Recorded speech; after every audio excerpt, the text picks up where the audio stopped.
नमस्कार साथियों, मैं सनी एक बार फिर से आप सभी का स्वागत करता हूं आपके अपने YouTube चैनल डिजिटल सनी पर। साथियों, यह वीडियो जातीय आधारित जनगणना से संबंधित है, जिसमें प्रगणक के लिए मकान सूची विवरणी का प्रपत्र भरना बताया गया है। देखिए, सबसे जिम्मेवारी काम वाला काम और समझ वाला काम यह मकान सूची विवरणी प्रपत्र ही है। अगर यह सही हो गया तो समझिए प्रगणक का काम सफल हो गया, क्योंकि इसी डाटा को आगे जाना है और इसी डाटा पर फिर आगे हमें काम करना है। किंतु यहाँ समस्या ये आ रही है कि भवन संख्या, मकान संख्या, परिवार संख्या और परिवार की क्रम संख्या में सबसे भारी समस्या हो रही है। तो पेन और पेपर पर यहाँ आपको समझाकर इस तरह से भवन संख्या, मकान संख्या, परिवार की संख्या, परिवार की क्रम संख्या को बताया गया है कि आप बिल्कुल समझ जाएंगे। बस कंडीशन यही है कि वीडियो को स्किप मत कीजिएगा, शुरू से लेके अंत तक देखिए। आपको समझ में ना आए तो कमेंट करें, क्योंकि मैं भी अपने समझ के अनुसार ही ये वीडियो बनाया हूँ। आपके कमेंट के अनुसार कुछ जोड़ना होगा तो जोड़कर अगला वीडियो बनाया जाएगा। मकान सूची विवरणी का प्रपत्र भरेंगे, वो कैसे भरा जाएगा, चलिए आइए वीडियो प्रारंभ करते हैं। सारा कंफ्यूजन आपका दूर हो जाएगा। सबसे पहला नंबर 1 से लेकर ये 10 तक कॉलम होगा। इसमें क्रम संख्या ये तो लगातार होगी, जो आपका सीरियल नंबर होगा। ये जो भवन संख्या है ये बहुत ही मुख्य रूप से समझना है, और मकान संख्या।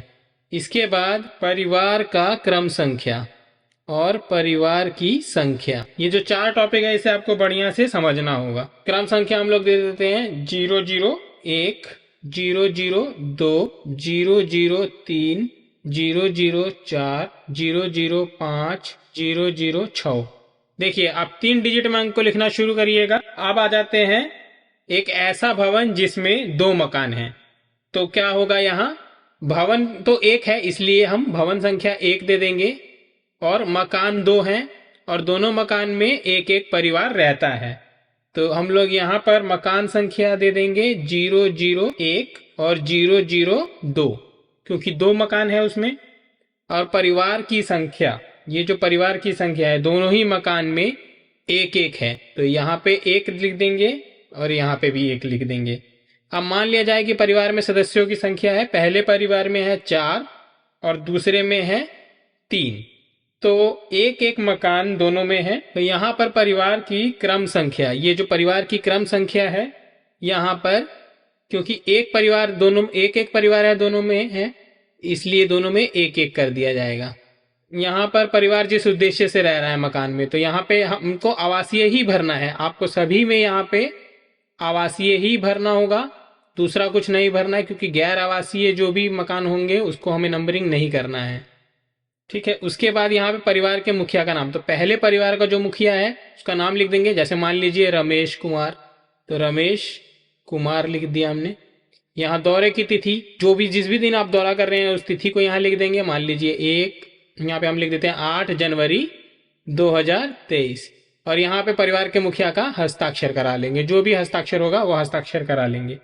अब यहाँ पर देखिए, एक ही भवन में 2 मकान हैं, तो यहाँ पे भवन संख्या क्या रहेगा? 001 ही रहेगा भवन संख्या, क्योंकि एक ही भवन में दूसरा मकान भी है।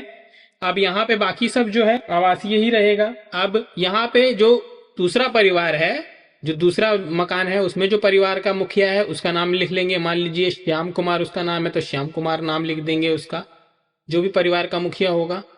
अब उसके बाद इसके परिवार के सदस्यों की संख्या 3 है, और परिवार का क्रम संख्या कितना हो जाएगा? 1, क्योंकि परिवार तो एक ही रह रहा है उस मकान में। दौरे की तिथि भी सेम लिख देंगे, जिस दिन हम दौरा कर रहे हैं, और उस परिवार के मुखिया से भी यहाँ पे हस्ताक्षर करा लेंगे। अब हम मान लीजिए आगे बढ़ते हैं, वहां दूसरा भवन हमें दिखाई देता है, तो हम उसको भवन संख्या दे देंगे 2।